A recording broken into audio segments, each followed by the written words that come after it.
ഇന്ത്യയിൽ ഏറ്റവും കൂടുതൽ വിദ്യാർത്ഥികൾ എഴുതുന്ന മെഡിക്കൽ UG പ്രവേശന പരീക്ഷയായ നീറ്റ് ഇന്ന് ഉച്ചകഴിഞ്ഞ് 2 മണി മുതൽ വൈകിട്ട് 5:20 വരെയാണ് പരീക്ഷ.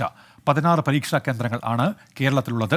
1,44,000 പേരാണ് സംസ്ഥാനത്ത് പരീക്ഷയ്ക്കായി രജിസ്റ്റർ ചെയ്തിരിക്കുന്നത്. അഖിൽ ഷാ അൻസാറുണ്ട് ഇപ്പോൾ തിരുവനന്തപുരത്ത്. അഖിൽ ഷാ, വിവരങ്ങൾ പറയൂ. ദേശീയ മെഡിക്കൽ പ്രവേശന പരീക്ഷയായ national eligibility cum entrance test NEET അത് ഇന്ന് 2 മണി മുതലാണ് നടക്കുക. ഉച്ചയ്ക്ക് 2 മണി മുതൽ വൈകിട്ട് 5:20 വരെയാണ് ഈ പരീക്ഷ നടക്കുന്നത്. ഏതാണ്ട് 11:30 തന്നെ ഇതുമായി ബന്ധപ്പെട്ട ദേഹപരിശോധനകളും ഇതുമായി ബന്ധപ്പെട്ടുള്ള ഹാളുകളിലേക്കുള്ള പ്രവേശനങ്ങളും അനുവദിച്ചു തുടങ്ങും.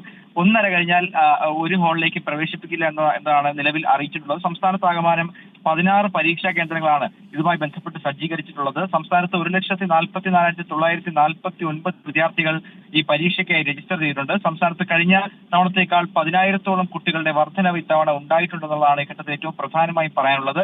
മൊത്തം കണക്കെടുത്താൽ പരീക്ഷാർത്ഥികളുടെ എണ്ണത്തിൽ 6ാമതാണ് നമ്മുടെ സംസ്ഥാനം വരുന്നത്. രാജ്യത്താകമാനം 557 നഗരങ്ങളിലെ പരീക്ഷാ കേന്ദ്രങ്ങളിൽ 24 ലക്ഷത്തോളം കുട്ടികൾ ഇന്ന് നീറ്റ് പരീക്ഷ എഴുതും. അഖിൽ ഷാ അൻസാറാണ് തിരുവനന്തപുരത്ത് നിന്ന് വിശദാംശങ്ങൾ നൽകിയത്.